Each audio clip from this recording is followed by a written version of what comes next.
الحمدللہ رب العالمین والصلاة والسلام علی خاتم النبیین وعلی آلہ واصحابہ اجمعین اما بعد فاعوذ باللہ من الشیطان الرجیم بسم اللہ الرحمن الرحیم۔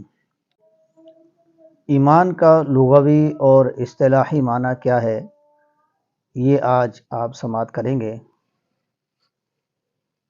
ایمان آمن یؤمن ایمانا عربی لفظ ہے اور باب افعال کا یہ مصدر ہے، جس کا معنی ہے ماننا، تسلیم کرنا، کسی شے کو قبول کر لینا۔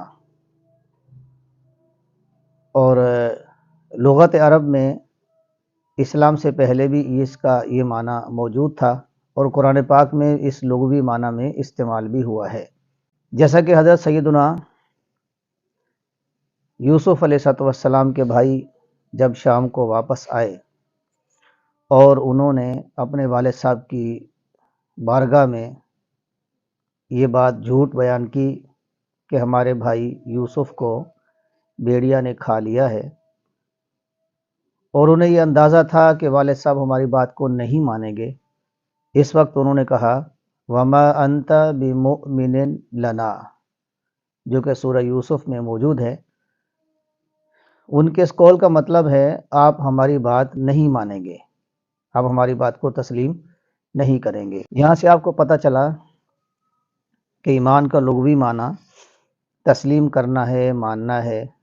اس کو لغت میں عربی زبان میں یوں بھی کہا جاتا ہے الایمان فی اللغۃ التصدیق۔ لغت میں ایمان کا معنی ہے ماننا، تصدیق کرنا، اور اصطلاح شریعت میں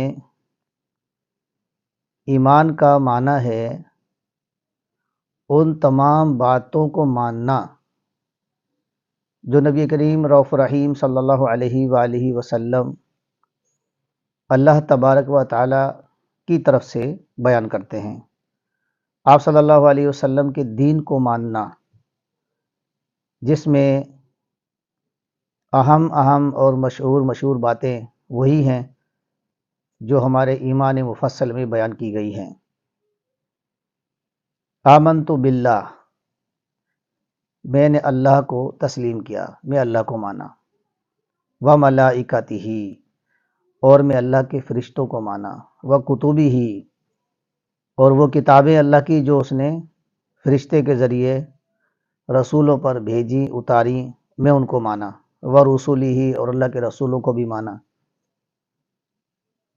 آمنت باللہ وملائکتہ وکتبہ ورسلہ والیوم الآخر، اور میں اس بات کو بھی مانا کہ مرنے کے بعد ایک دن اور بھی آئے گا جس میں حساب کتاب ہوگا، میں اسے بھی تسلیم کیا۔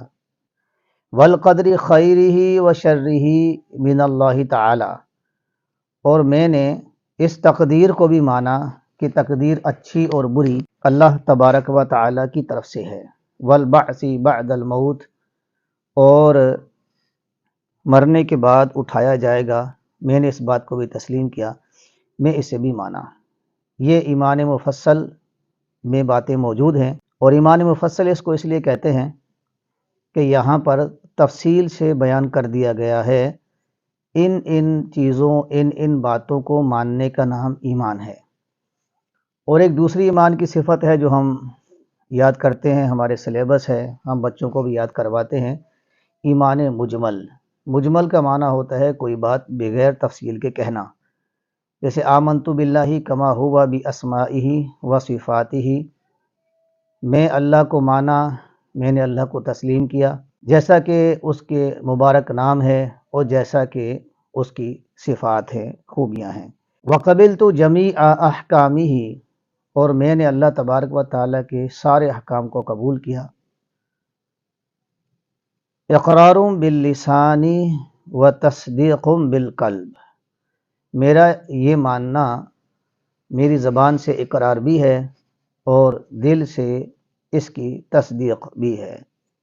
کیونکہ معنی مجمل میں وہ باتیں ڈیٹیل سے نہیں بتائی جاتی کہ کن کن چیزوں کا ماننا ایمان کہلاتا ہے، اس لیے اس کو ایمان مجمل کہتے ہیں، اور ایمان مفصل کو ایمان مفصل اس لیے کہتے ہیں کہ وہ باتیں نام لے لے کر الگ الگ بیان کر دی جاتی ہیں۔